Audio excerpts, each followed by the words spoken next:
Good afternoon, everybody. Scott Mayboy here with your Medicare Missive for Tuesday, I believe it's the 13th. Hope you all having a good day. A little cloudy, a little breezy, but not too bad. So let's see, a couple of things I wanted to speak about. I got a referral yesterday from a financial planner to two doctors, husband and wife, need help with their Medicare. Going to do a Zoom call with them on tomorrow morning, Wednesday. But good thing to keep in mind, I have a lot of clients who say, well, I'll just ask my doctor what's best, or I'll ask my doctor what he or she takes. They have no idea. They don't deal with the insurance. This is not something, especially in today's medical world, they don't have any say in what the office takes. Most of them are part of a large group, whether it's an independent or a hospital affiliate. And these decisions are not made by the doctor anymore in terms of what carrier they take. They know nothing about Medicare 99% of the time. And so asking them is kind of pointless.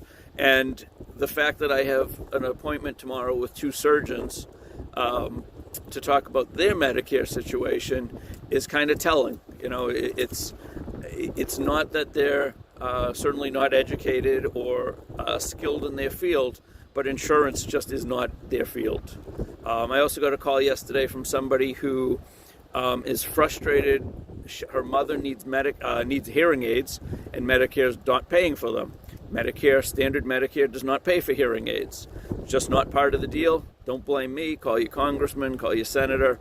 Apparently the elderly don't wear hearing aids, so Medicare doesn't cover them. Like with dental, they don't cover that either. So if you have teeth or you have ears, Medicare's not interested. Again, don't blame me, but many of the Advantage plans have hearing aid discounts and programs. I told her it may be worth looking at one of those. And she said, oh, but that's more expensive. I don't know what a hearing aid goes for. I know they can be quite expensive. So if you could save a couple of $1,000s in hearing aid cost, that would probably cover the cost of the copays that she's worried about compared to traditional Medicare. So, but other than that, Medicare itself does not pay for hearing aids, sorry. What was the last point I wanted to make? Oh, damn, there was one other thing that I put. Medicaid. So I have a friend, actually a friend of my wife's, who is now in need of finding perhaps assisted living, but definitely home care for her father. That alone is challenging just because there's so few caregivers at the moment. It's very hard to find staffing for the agencies, and it's very hard to find somebody to care for a loved one. But the question came up about, how do you pay for it? If he ends up in assisted living, how do you pay for that? I don't know what he has for assets. I know there's a house. The house is going to have a lien put against it.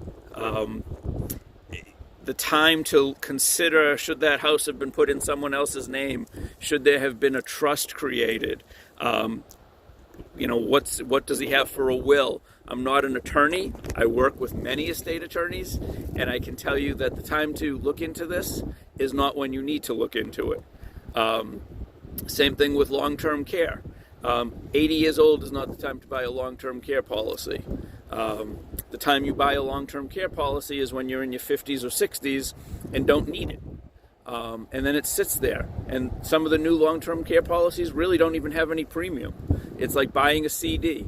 You move your money from where it is to the long-term care policy, and it just sits there earning interest. If you need long-term care, great. If you want your money back, fine. If you pass away, it goes to your beneficiaries. So not having long-term care, not having wills and trusts in place,